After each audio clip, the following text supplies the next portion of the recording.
ఒకప్పుడది కరువు ప్రాంతం. నీళ్లు లేక ఉపాధి కరువైంది. వలసలు పెరిగాయి. పిల్లలు చదువులకు దూరమయ్యారు. ఇక ఆడోళ్లకు రోజంతా మంచినీళ్ల కోసమే ఆరాటం. మైళ్లకు మైళ్లు నడిచిపోయి నీళ్లు తెచ్చుకునేటోళ్లు. అయితే ఇప్పుడు ఆ కష్టాలు లేవంటున్నారు గ్రామస్తులు. ఊరోళ్ల నీళ్ల కష్టాలు ఎలా తీరాయో ఇప్పుడు చూద్దాం.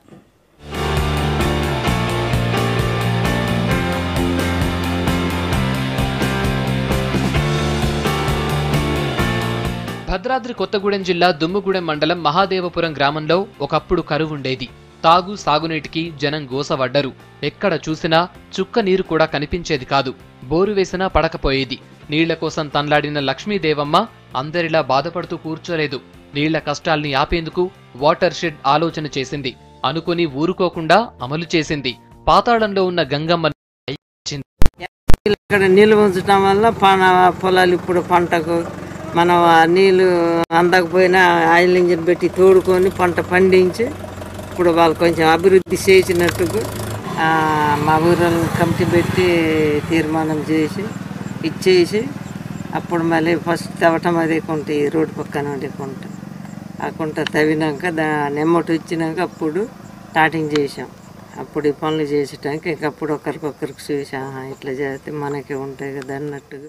లక్ష్మీదేవమ్మ ఐడియా నచ్చడంతోని కొందరు మహిళలు ఆమెతో అడుగులేశారు. వీళ్లు ఇట్లాంటి ఆలోచన చేస్తున్న టైంలోనే ఆ ఊర్లోకి ఏఎస్డిఎస్ స్వచ్ఛంద సంస్థ ప్రతినిధులొచ్చారు. లక్ష్మీదేవమ్మ ప్రయత్నానికి చేయూతగా నిలిచారు. చెక్ డ్యాంలు, వరద కాల్వలు, ఇంకుడు గుంతలు తవ్వించారు. ఎవరి పొలంలో వాళ్లు వరద నీటిని నిల్వ చేసుకునేలా కుంటలు తవ్వుకున్నారు. ఇప్పుడు ఆ ఊరు పచ్చని పంటలతో కళకళ్లాడుతోంది. వాటర్ షెడ్ పని మీద కొన్ని చెరువులు తవ్వించారండి. ఇప్పుడు ఆ నీళ్ళన్నీ నిలవండి మా పంటలకి బాగా నీళ్లు పారుతున్నాయి. దాన్ని స్వయంగా వెళ్ళి మట్టి తవ్వడం పని చేపించడం జరిగింది. గొడ్లా కూడా నీళ్ళు ఉండేవి కాదు. 10 సంవత్సరాల నుంచి అలాగే ఉండేది. ఇప్పటి నుంచి కొంచెం మంచిగా పంటలు పండుతున్నాయి. ఊరి శివార్లో చిన్న చిన్న కొండలు, గట్లు చాలా ఉన్నాయి. వానకాలం అక్కడి నుంచి వచ్చే నీళ్లను ఒడిసి పట్టుకున్నారు గ్రామస్తులు. రాతి కట్టడాలు, ఫారం పాండ్స్, కందకాలు, చెక్ డ్యాంలు కట్టి వాన నీళ్లను ఒడిసి పట్టి భూగర్భ జలాలు పెంచారు.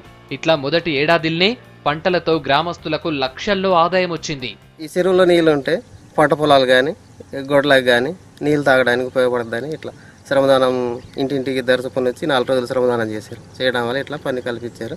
ఇట్లా కొద్ది భూగర్భ జలాలు పెరగడానికి కూడా అవకాశం ఉన్నది. చెరువులో నిండితే ఆ పొలాలకు కూడా నీళ్ళు ఇచ్చి ఒక పంట పుష్కలంగా పంట వస్తే ఆ ఇంట్లో వాళ్ళకి కనీసం ఒక బస్తా పడేది. ఇప్పుడు కనీసం ఒక 10 బస్తాలను వచ్చేది ఈ చెరువులు పోయడం వల్ల. అట్లా అభివృద్ధి అయిందండి. ఒకప్పుడు బిందెడు నీటి కోసం మైళ్ల కొద్దీ నడిచి వెళ్లే ఆడబిడ్డలు ఇప్పుడు గుమ్మం ముందే మంచినీళ్లు పట్టుకుంటున్నారు. లక్ష్మీదేవమ్మ స్ఫూర్తి ఇతర గ్రామాలకు ఆదర్శం అంటున్నారు.